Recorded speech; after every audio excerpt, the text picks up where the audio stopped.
Ampuliriza omulungi, nkwaniriza mu katabo kaffe Bwali Butamanya. Bwe twafundikirira mmotoka yange yo yali emaze okubeera ng'ennemerera oluvannyuma lw'akabenje ke nnali mmaze okubeera nga nsimattuka ako kaali kakagikosezza era abajja okugiddaabiriza bantegeeza nga bwe yali yeetaagisibwa siringisi 600 ez'okugula yingini empya n'ez'obukozi bwabwe siringisi 600 zinali siina mu kiseera ekyo n'ensalawo okugiwummuza. Awo nno mwanattu wamma erinnya lyali eryazaafa nalyo eryagituukirira kubanga ddala ensimbi ezagigula zaafa busa. Nkwaniriza mu ssuula yaffe eyo17 n'omutwe ogugamba Nakakaawa ayiga amagezi amabi. Nakakaawa yakola bingi bwankaayirire naye nga tansobola nze muzzukulu w'abalamba. Ffe tetulamba miti, tulamba bantu. Nagamba nti oyo omukazi tagenda kunvaako okuggyako nga nze mmugobye. Kye yakola okunnumya yakinyumiza bakazi banne nga kimaze okumubuza w'abeera, anti wulira bye yakola okunnumya bwe yabinyumiza banne. Ampuliriza omulungi, kaakati emboozi eddako Nakakaawa yatunyumiza. Nalaba ebizibu binneeyongedde obungi nga ntuukidde ddala ku bukyategeeragana ne Kasolo ne ndaba bakazi bannange abafumbo be nnali neesiga ennyo. Bituleesi ne Maayimuuna ne mbeebuuzaako amagezi agayinza okunnyamba okuwewula ku buzito bwange.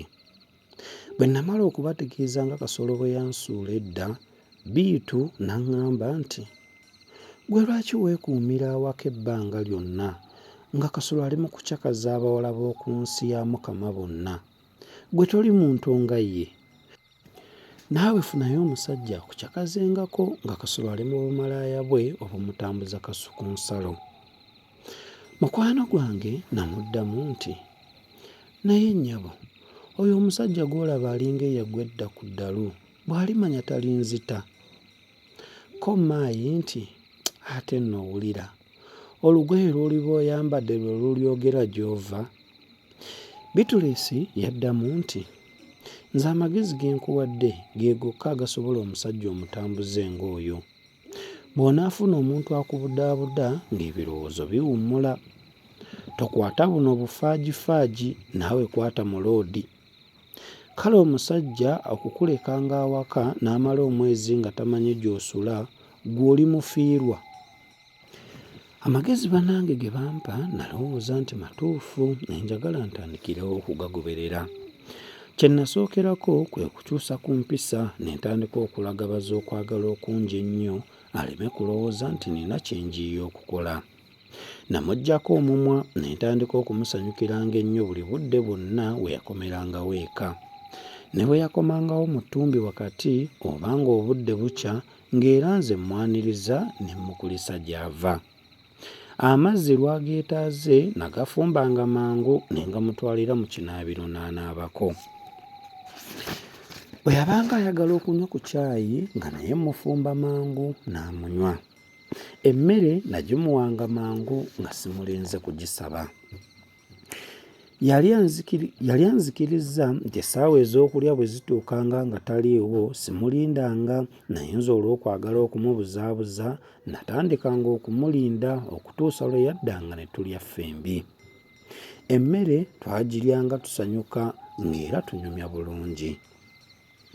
Namubuuzanga by'alabye era ne by'awulidde gy'ava. Bwe yannyumizanga ebizibu ebimutuuseeko ku mulimu ng'okumulagira obutava mu ofiisi nga tannamalawo mirimu gye bamuwadde oba okumutwala ku safaali ez'amangu nga tebamuwadde na bbanga kuddako nga nze era mmusaasira busaasizi ne bwe namanyanga nga nnimba. Mu kiseera ekyo nali siyinza kufuna musajja ayinza kunjagala kubanga nali nfumye nnyo olw'emirimu emingi gye nalina mu maka ate nga n'ebyokwenyiriza Kasolo tabimpa. Kye nakola kwe kutandika okwewoomya mu ngeri yange ey'ekiwejjere. Eby'obulungi nga obutoni, pawuda, vasiliini, heya toniki nabisabanga Biitu ne Maayi. oluusi ne bampanga ne ku sabbuuni omulungi ne nnaabako ne nnyirira. Bwe nafunanga ensimbi nga nange mbyegulira. Mu kufuba okwenyiriza nagendererangamu ebikulu 2. Ekisooka, okufunayo omusajja njagala. Ekyokubiri, okuvuganya ne Fayisi ne Nakayima be nali mmanyi nga be bamu ku bakazi omwami be yayagalanga mu kiseera ekyo.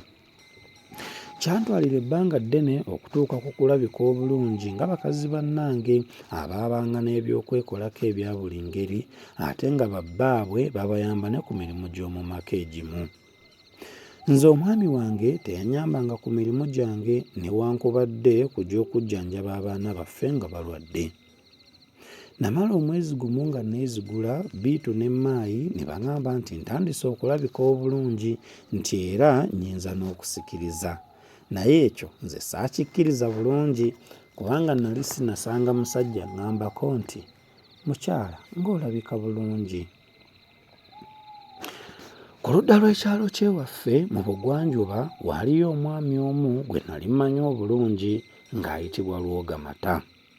Omwami oyo yali mumanyifu nnyo kubanga yali muguzi wa mmwanyi katukkamu. Emmwanyi yazigulanga buli wantu ku kyalo ky'ewaffe ne mu miriraano. N'ewaffe yazigulangayo emirundi mingi. Yali musajja muyonjo nnyo ate ng'alabika bulungi. Buli lwe yajjanga ewaffe okugula n'asanga ng'omwami wange taliiwo nga ŋŋamba nti mukyala nkusaba oggyeko ewange tunyumyemu. Nze namuddangamu nti munnange sirina bbanga. Ne bwe namusanganga mu kkubo ng'era ebyo byaŋŋamba.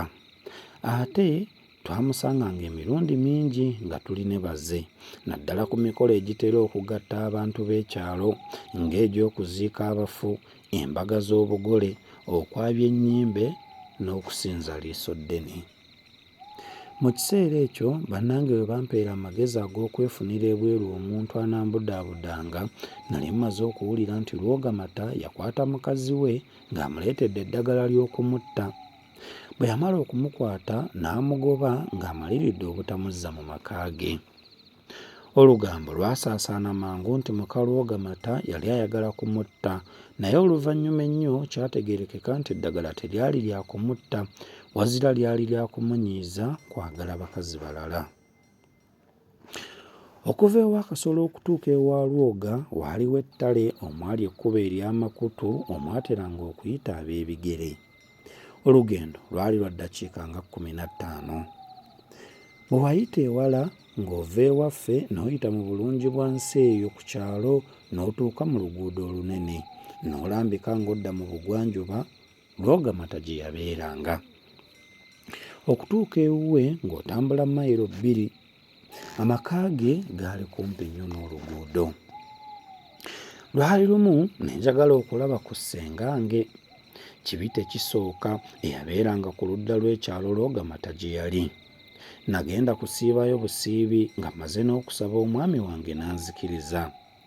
Nayita mu kkubo ery'amakutu. Essaawa bwe zaawera 10 ne nsiibula okudda eka. Nali naakayita ku nnyumba 3 okuva ewa ssenga ne nsanga Lwogamata ng'ava ku ludda lw'ewaffe. Bwe yandaba n'ava ku kagaali n'ambuuza nti neeno omanyiiyo? Ko nze nti manyiiyo. Ko ye nti ani akuyisizzaayo? Ko nze nti ninayo abantu bange. Ko ye nti baani? Ko nze nti oli bamanyi dda. Bwe namala okwogera ebyo n'aŋŋamba nti naye mukyala wagaanira ddala okujja okundabako.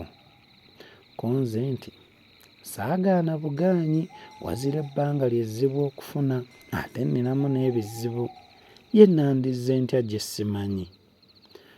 Ko ye nti ewange tewabula ndaba wuuyise, ennyumba yange eri ku kkubo, eriko seminti ow'oluyinja oluddugavu, tuddeyo olabewo. Ko nze nti nedda, obudde buyise, ndirabawo olulala, ate nnina n'ebizibu ebitanzikiriza bulungi kukyala. Ko ye nti bizibu ki ebyo? Konze nti, tomanyi bwe ndi muka musajja. Yaddamu nti, naye obanga omutima gwange gwakusiima dda, nve ku ggwe ŋŋende nnoonya ab'obusa. Ye balo tayagalanga kubaka abasajja. Konze nti, anti bagamba nti kyenkola bannange saagala bakinkole, ng'omubbi bamubbye. Ko ye nti, nange njagala mbe mubbi nga ye. Ye olulala nga baamukwata ne muka Kyobe ne bamuggyako siringisi 1000 ezaatonvaamu. Namuddamu nti, munnange ebyo nze saabimanya, yeewuwo obeerayo ddi? Ko ye nti, nsinga kubeerayo ku Lwamukaaga ne ku Ssande. Konze nti, bwe ndijja ne sikusangayo. Ko ye nti, ate ndiba ŋŋenzeewa, gwe mbuulira olunaku lw'oyinza okujjayo. Konze nti, bwe sirifuna bizibu by'amaanyi ndijjayo ku Lwomukaaga oluddirira luno olw'okumpi. Lwe twayogererako ebyo lwali Lwakuna. Bwe twabimala Lwogamata n'amperekerako okummazaako ettale. Yaleka nnyingira mu kyalo n'addayo ewuwe. Nagenda nsaayirira kubanga obudde bwali buyise nnyo. Ampuliriza omulungi, nzikiriza tujja kufundikirira awo. Bwe tujja okusinziira tweyongereyo tulabe biki ebyaddirira. Akuume atakuumira mpeera.